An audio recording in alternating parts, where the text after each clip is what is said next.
পৃথিবীর সবচেয়ে সুখী মানুষটাকে কাল কিয়ামতের মাঠে আল্লাহ পাক এক মুহূর্ত সময়ের জন্য জাহান্নামে ঢুকাই দিবেন। কতটুকু সময়?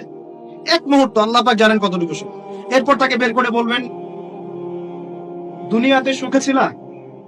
সে বলবে, আল্লাহ সুখ কি জিনিস আমি জানি না, সুখ কাকে বলে আমি জানি না, সুখ কি আমি সেটা জানি না। আল্লাহ সুখ কাকে বলে আমি সেটা জানি না। আর এই পৃথিবীর সবচাইতে নির্যাতিত, নিপীড়িত এবং দুঃখ ক্লেশে ভরা মানুষটাকে আল্লাহ পাক এই এক মুহূর্তের জন্য জান্নাতে ঢুকে দিয়ে বের করে নিয়ে আসবে। বলবেন যে দুনিয়াতে দুঃখে ছিলা, কষ্টে ছিলা? এই ব্যক্তি বলবে, আল্লাহ কষ্ট কি জিনিস আমি জানি না, কষ্ট কাকে বলে আমি কষ্টের সংজ্ঞাই জানি না। এই ব্যক্তির তাকদিরে কি হবে পরে? এই ব্যক্তি জান্নাতের আরাফ নামক জায়গায় দাঁড়িয়ে থাকবে, চেহারাটা ঘুরিয়ে দেওয়া হবে জাহান্নামীদের দিকে। সে বলবে যে আল্লাহ